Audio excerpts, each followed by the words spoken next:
नमस्कार मंडळी. वाटेत चालता चालता माझं लक्ष कोपऱ्यात पडलेल्या किंवा कोपऱ्यातून दिसणाऱ्या एका झाडाच्या बुंध्यापर्यंत गेलं. मांजासारखा धागा खाली लोंबत होता. म्हणून मी वर पाहिलं तर झाडावर एक लटकलेला पतंग दिसला. फाटला होता, फांदीवर अडकून हलत होता आणि मी पाहत असतानाच तो नेमका तिथून सुटला आणि हेलकावे खात एक गिरकी मारून खाली पडला. माझ्या मनातल्या विचारांवर पतंग मात्र पतंगाच्या त्या गिरक्यांबरोबर जास्तच उंचच्या उंच गिरक्या घेत आकाशात झेपावला.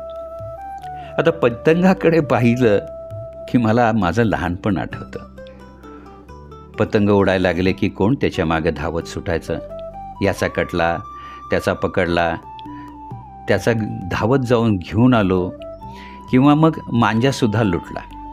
रंगीबेरंगी, मोठमोठे, छोटे, विविध आकाराचे, कोणाची शिपटी मोठी, कोणाची कन्नी मोठी, कोणाचा आकार मोठा, कोणाच्या अंगावर हसरे चेहरे किंवा मग अजून काहीही चित्र. तसं गुजरातमध्ये वेगवेगळी स्पर्धा होतच असते अशा पद्धतीची. मी नाशिकला असतानासुद्धा नाशिकच्या रामकुंडाच्या मैदानावर किंवा त्या गोदावरीच्या तटावर अशा पद्धतीने पतंग उडवलेले मी पाहिलेले आहेत. चमचमणारे किंवा मग त्या पतंगाच्या धाग्यावर मेणबत्ती किंवा दिवा अशीही पतंग आकाशात उडत असत. काय नेमकं प्रतीक आहे या पतंगाचं मला कळेच ना. कारण मला ते जगदीपनी चली चली रे पतंग मोरी चली रे किंवा मग डायरेक्ट एकदम राजेश खन्नाचा गड्डी पतंग.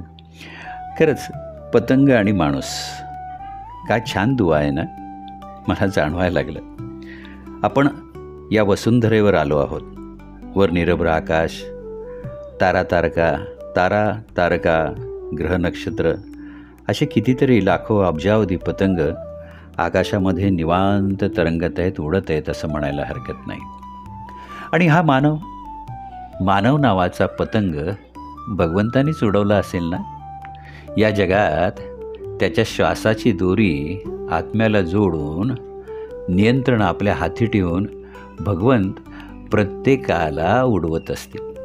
खरंच आहे, 84 लक्ष योनीच्या प्रवासानंतर मानव नावाचा पतंग किंवा पतंगाचं रूप घेऊन भगवंत हळूच गर्भात सोडतात या भूमीवर. मग तो येतो आणि मग त्याला कळतच नाही.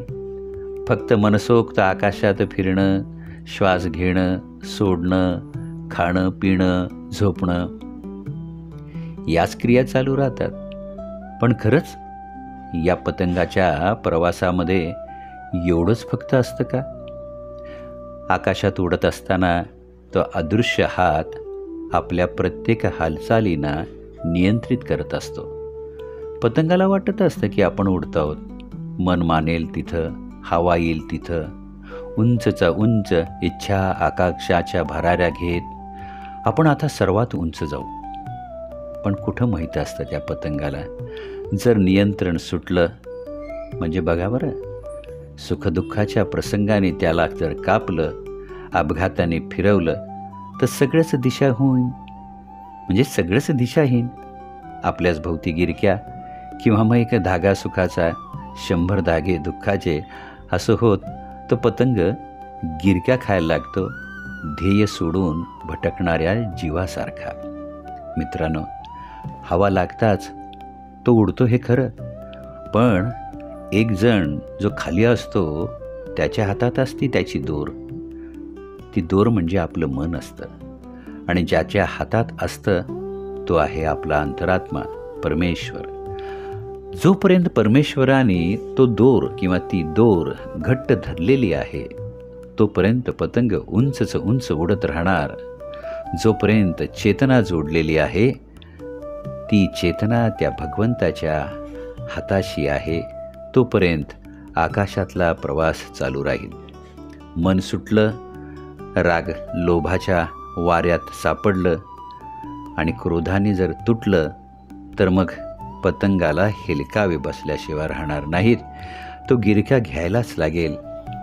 जोपर्यंत आपलं मन पुन्हा सत्कर्म सत्संगतीशी जोडलं जात नाही तोपर्यंत अनियंत्रित गिरक्याच गिरक्या.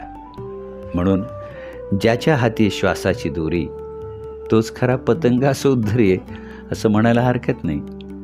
आपण आपलं जीवन सर्वस्वपणे त्या परमेश्वराच्या चरणी अर्पण करायला हवं. विश्वास ठेवायला हवा. कारण ध्येयाने, कष्टाने, विश्वासाने प्रगतीसाठी उंच भरारी आपण निश्चितच घ्यायची आहे. पण ईश्वरभक्ती, सत्कर्म, सद्विचार, नामस्मरण याची ती चकारी किंवा फिरकी ज्याच्यावर हा धागा गुंडाळला असतो मांजाचा, तो मजबूत ठेवण्यासाठी त्याच्यामध्ये त्याची जमा किंवा त्याची गुंतवणूक ही करायलाच हवी. ही जर गुंतवणूक असेल तर मग पतंग कितीही आकाशात उंच उडला तरी तो स्थिर राहील आणि एक दिमागदार यशस्वी आयुष्य तुमचं बनेल. आपण उंच उडतो याचा अर्थ गर्व नको.